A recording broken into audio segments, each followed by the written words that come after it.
Au milieu d'une violente averse nocturne, une mère et son fils étaient en train de dîner, quand un inconnu est soudainement apparu devant la porte de leur maison. Bien qu'un peu effrayé, la femme a tout de même ouvert la porte. L'homme a expliqué qu'il s'était perdu et qu'il souhaitait passer la nuit chez eux, comme il n'avait pas l'air d'une mauvaise personne.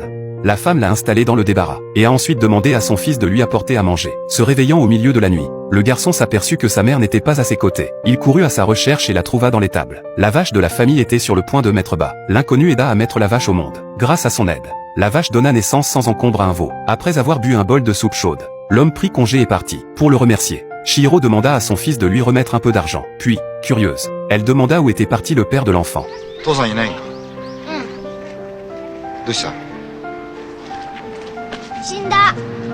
L'homme était parti en hiver. 6 mois plus tard, il revint dans la petite ville. Il retrouva Shiwi, qui l'avait hébergé, et lui fit part de son souhait de travailler à la ferme. Il se contenterait d'être logé et nourri, bien que l'identité de l'homme fût quelque peu suspecte.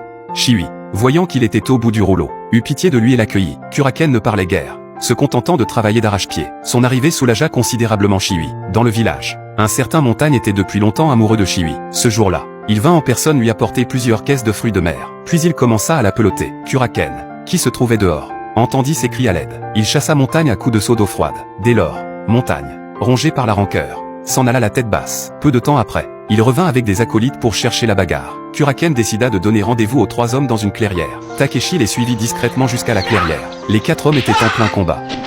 Avec une maîtrise impressionnante, Kuraken plaqua ses adversaires au sol.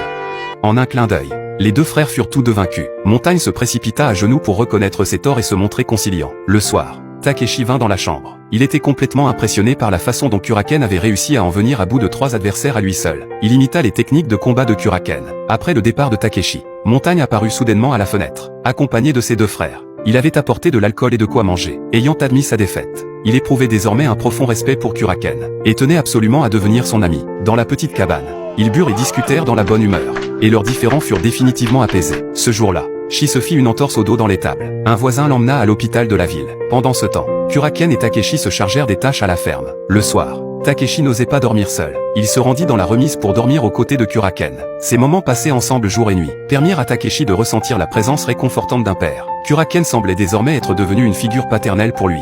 2 semaines plus tard, Shi, guéri, sortit de l'hôpital. La fiabilité de Kuraken renforça la confiance que Shi lui accordait. Peu après, Kuraken s'inscrivit au concours d'équitation de la ville. Chihiro et Takeshi l'encourageaient depuis les tribunes. Les 3 frères Montagne étaient également venus l'acclamer. Grâce à sa grande maîtrise, il remporta finalement le titre de champion. C'est alors qu'un policier en civil le remarqua. Plus tard, alors qu'il accompagnait Chihiro faire du shopping, Kuraken s'aperçut que la police le suivait. Il savait très bien que l'heure de son jugement avait finalement sonné. En rentrant chez lui le soir, Kuraken enfila des vêtements neufs. Chihiro lui fit discrètement part de ses sentiments.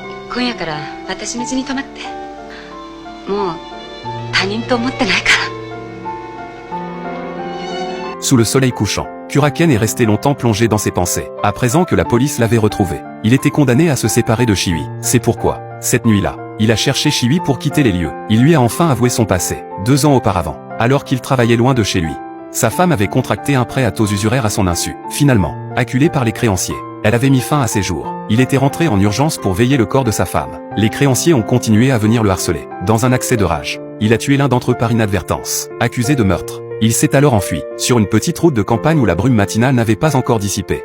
Une voiture de police se dirigeait tout droit vers le ranch. Voyant la voiture de police arriver devant lui, Kuraken s'est tourné vers Shiwi et Takeshi.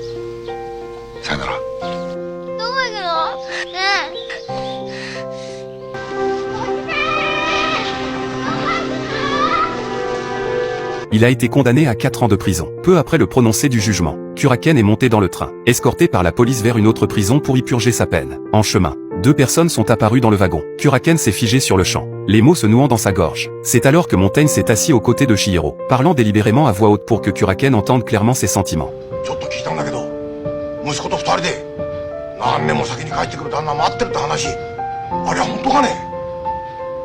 Kuraken comprit que Shi le considérait désormais comme son mari, et qu'elle était prête à passer plusieurs années à l'attendre. Des larmes, que ce dur à cuire n'avait jamais laissé transparaître en public, coulaient sans qu'il puisse les retenir. Shi sortit un mouchoir et le tendit silencieusement à Kuraken. Il le prit de ses mains brûlantes, puis s'en couvrit le visage pour étouffer ses sanglots. Montagne, au caractère franc, ne put retenir ses larmes en voyant cette scène.